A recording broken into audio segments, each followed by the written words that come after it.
Dan Sweeney here with AllGuard, and today we're going to go over our washing blueprint. So we're going to show you how to wash the car properly from start to finish. And this is going to edge more into a detail. Now, this is not a 24-hour spend the entire weekend detailing it, but this is going to be your main maintenance wash while also focusing on those extra little details.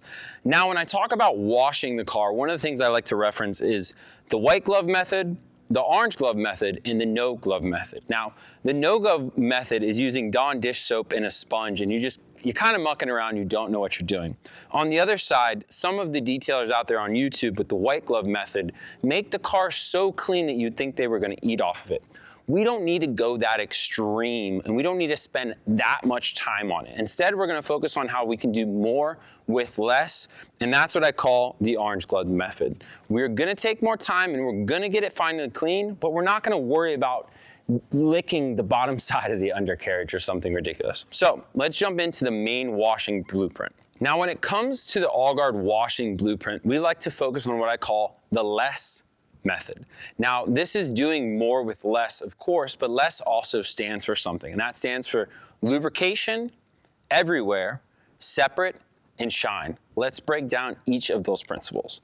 So the first principle is lubrication. Every time we touch the car, every time that we're doing something to the car, like using a microfiber towel, we want to make sure that there's lubrication in the spot that we are touching. Now, similarly, when we're washing the car, when we're using a wash mitt, we want to make sure the car is wet whenever we're using that wash mitt. Let's say we missed a spot and we go back to it after we already dried the car.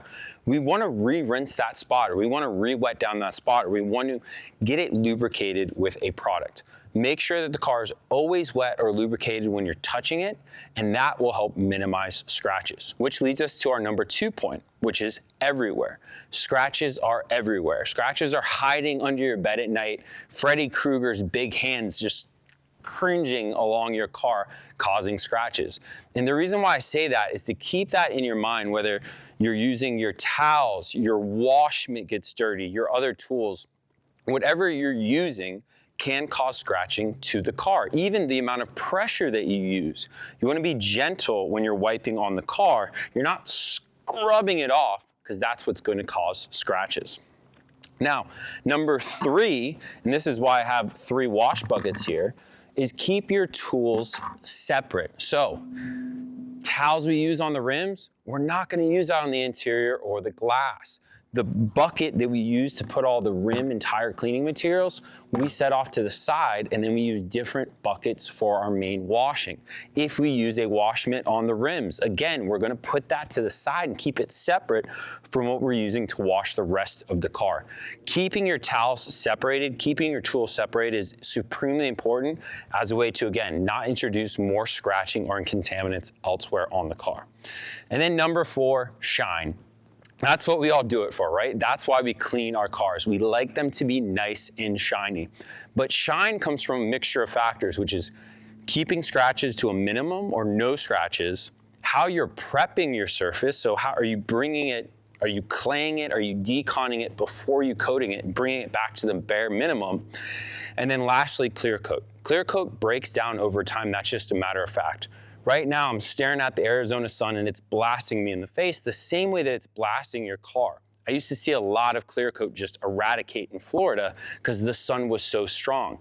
That's why we want to put some kind of top coating or layering like Nitro V7 spray coating or a Nitro 8 coat or even a strong wax, something over this coating that's going to give the clear coat some help, protect the car, and help you keep that great shine. Now we're going to cover some of the essential tools to our car wash blueprint and how to get a nice maintenance wash done. Now, of course, pressure washers, reverse osmosis water, you can go down a whole rabbit hole. I want to show you some of the most common tools and how you can use them to get the most bang for your buck and get a proper detail still done. Now, first, of course, we're going to want a good hose and we're going to want a good nozzle. Now, I like a rubber nozzle on the end of the hose because when it hits the ground or if you do potentially hit the car, it's not going to ding it. Also, you notice that this is a nozzle where you have some control over it. So I can kind of control the stream, which is nice because when I'm washing different areas of the car, I might want to fan it, I might want to do a particular stream, but it gives me more control and one-handed use. Now, next here, we also have our buckets. So you might be familiar with the 2-bucket wash method, and we like using 3 buckets as well as at least 1 to 2 grit cards. Now, the way that this process works is you're gonna have your rinse bucket with just water. You're gonna have a bucket that you fill with soap here. And then we're gonna have one more final bucket, and that's what we're gonna use for our wheel and tire products. And that's gonna keep our products separated going back to the last model. Now, a few more essential tools here. We have a wheel woolly and then a lug nut brush. So the wheel woolly is gonna be really useful, of course, for deep cleaning inside of the wheels and getting really deep into the wheel woolly, and we'll drop that into our tire bucket. Now, these brushes are very versatile. You do wanna be mindful, using it on lug nuts, and then you can potentially use it to clean your tires as well. You can use a brush like this on the interior, but we're not gonna use something that we use on the rims back on the interior. So this is gonna be our dedicated lug nut brush, and then again, we can also use this on the tires. Now, these are our base tools to get started. Next, we're gonna cover the microfibers that we need. All right, now let's talk about our soft goods, and most of this is gonna be microfiber and how we use that on the car. Now, again, quality microfiber is gonna make a massive difference when it comes to cleaning your car. This is a 70-30 blend and has a 365 GSM as well as slightly different sides. One side's more plush. That's gonna give you a lot of versatility, and this is really my go-to bang for your buck towel when it comes to cleaning the car.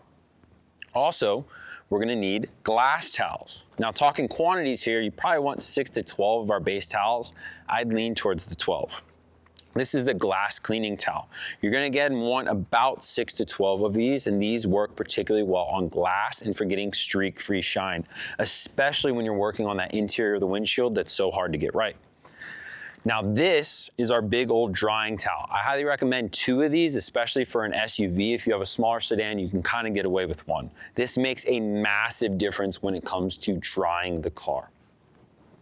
Lastly here, of course, we have a microfiber wash mitt, and that's what we're gonna use to clean the car. You can also use microfiber wash pads, which are similar, except you just kind of keep your hand on it instead of putting your hand inside. I would recommend 2 of these, 1 for the paint and then 1 for the rims. And then last but not least here, of course, the orange glove method. I recommend some kind of black nitrile, or these are a little bit more premium gloves that have some texturized grip. When we're working on the rims, when we're working on the interior of the car, when we're working on some different areas, we don't want our fingers smudging and transmitting that dirt. Again, we don't want that cross-contamination. It's all about keeping things separate, and that's why you should bust out the gloves. Now, when it comes to choosing the liquid products that you're using for your detail, it can get a little overwhelming and complicated. Part of that is because there can be so many different products on the market. An example is one of the larger brands has 17 different soaps that I counted. Even me, I don't know that I could tell you the difference between all those 17 different soaps. What I can tell you is the difference between using a low quality, bottom of the barrel Walmart shelf product versus a more premium product or premium soap like this Flux Wash here. It's gonna cause a big difference in your detail. Using quality products is gonna give you a much more quality detail as well as easier time and a quicker shine. So I highly recommend don't use the bottom of the barrel stuff, use at least mid and above. Now, when it comes to preparing for detail, I like to use the phrase mise en place, which is a French culinary term, mise en place, as the Americans might say it, and that means being prepared and having everything in the right spot. This really does make a difference in the detailing, because even in my own experience, sometimes you go to clean the rims, you're looking for your wheel woolly, you're looking for another brush or a tool, now the product's sitting in the rims longer than you want. Or you're drying the car and you can't find your drying agent, or you can't find your drying towel, and again, you're kind of scrambling, you're in between. So you wanna make sure that you start with all of your tools, you have your soaps out. Hey, which soap am I using for the wash? Is it a zero wash? Am I using the Flux Wash for this one? Do I have my gloves ready? Do I have my glass towels? And then I get my buckets prepared.